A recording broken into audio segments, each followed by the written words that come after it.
Okay, hi everyone. This is Julie. Excuse this gross looking face. So anyway, I just decided to make a quick update.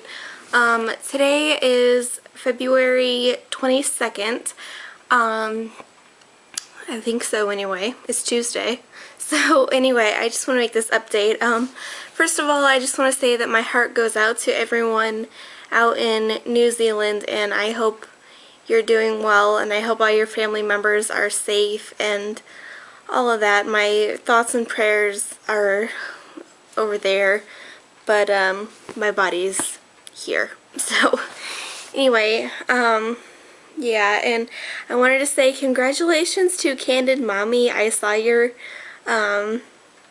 announcement like yesterday or something. I think it was yesterday anyway.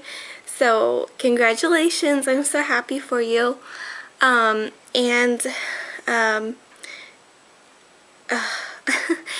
been very hectic. So today was supposed to be a school day for me. If you didn't know, I have school from a little bit before 1 o'clock to about 5:30 in the evening.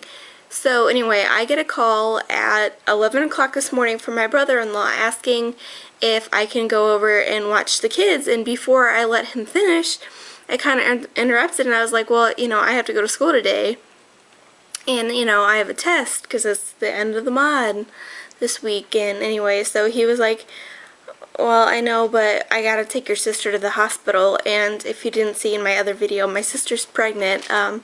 Today she is 8 weeks, and so immediately I was like, okay, yeah, I'll be there. Just give me a couple minutes to get dressed and whatever. So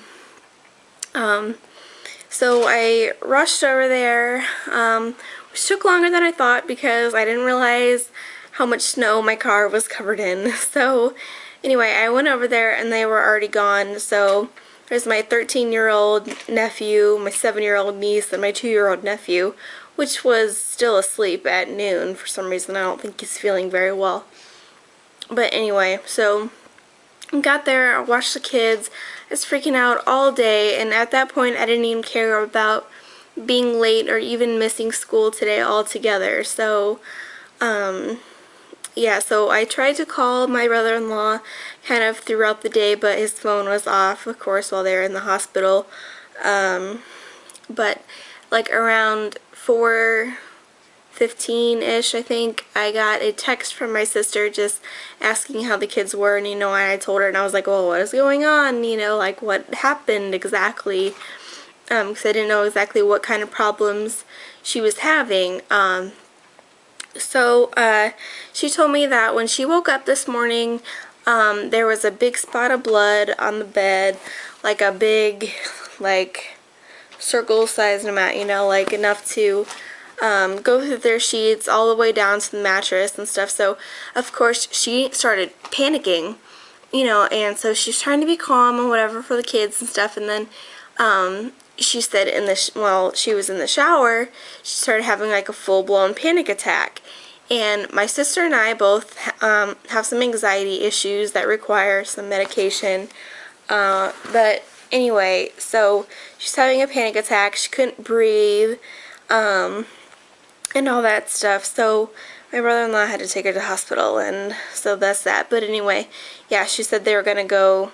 She was being discharged, and she was gonna go eat, and then she'd be home and stuff. So anyway, everything ended up being okay. So thank goodness for that. And she got an ultrasound picture of the baby at 8 weeks. It just looks like a little peanut, and you could see like one of its little leg things just kind of like sticking out, and it's cute. So anyway, I feel like it's gonna be a girl for her. I really do.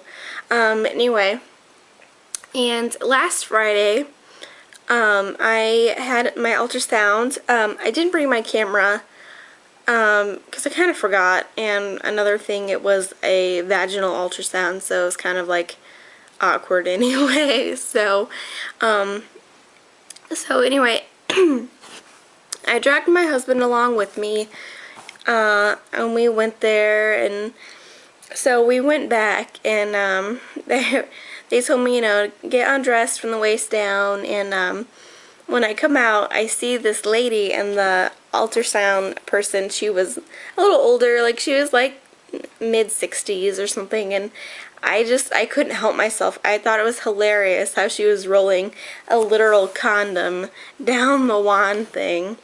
It's so immature of me, but I couldn't help it. So anyway, so she goes in, she's measuring everything, and you know, with me being a medical assistant student, you know, I was kind of asking like, what's this, what's that spot, you know, and all that stuff. And so she's explaining everything to me like, oh, that's your bladder, that's, you know, your ovary or whatever. So of course I'm like, you know, like looking in, trying to see everything. And I noticed for a little while that she got really quiet. And I like to have the room feeling a little bit more upbeat and stuff. It makes me feel more relaxed. But then she was really quiet, so then I started getting concerned. So anyway, she was finished, you know, and I got dressed, and they wanted me to go into one of the regular exam rooms for my doctor to come in and discuss everything and stuff. So so I'm sitting there just waiting, and then the nurse comes in and says that my doctor wants to do a pelvic exam. And right when she said that, I was like, oh my god, there is something wrong. Like, otherwise she wouldn't need to do a pelvic exam. So I'm like, oh my god, and I'm telling my husband, and he's just telling me to relax, it's fine, you know.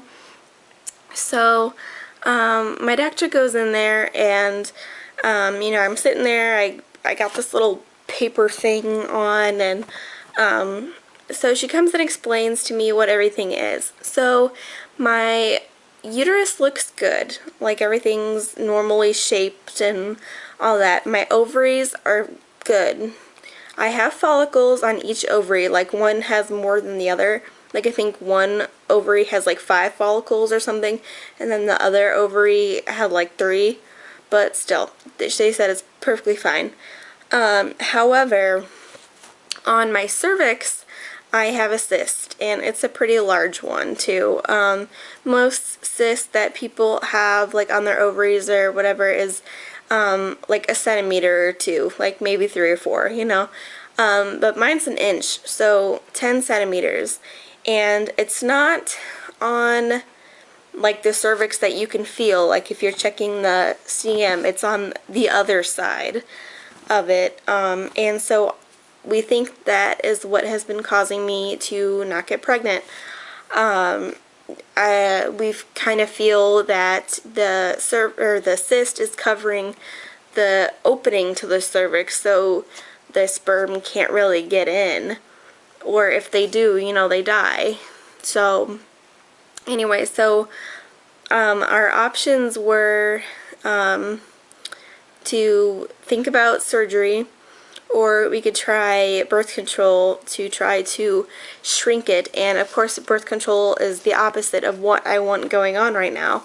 But you know, I figure that's better than surgery, and perhaps maybe getting pregnant in a few months would work out better for us in the long run anyway, as far as like financially and I don't know. So anyway, so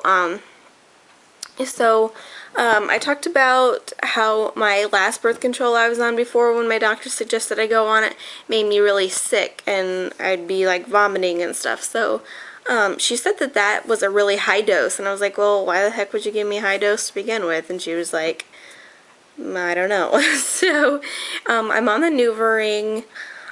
So far, I mean, I don't have any issues with it. I mean, it's the first day it kind of gave me an upset stomach or whatever, but everything's fine. Excuse me.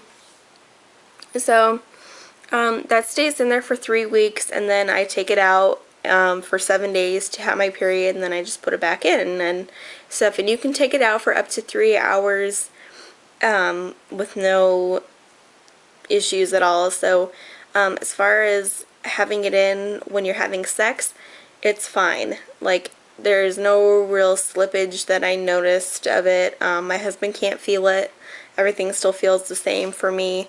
So that's good. This video is probably getting really long.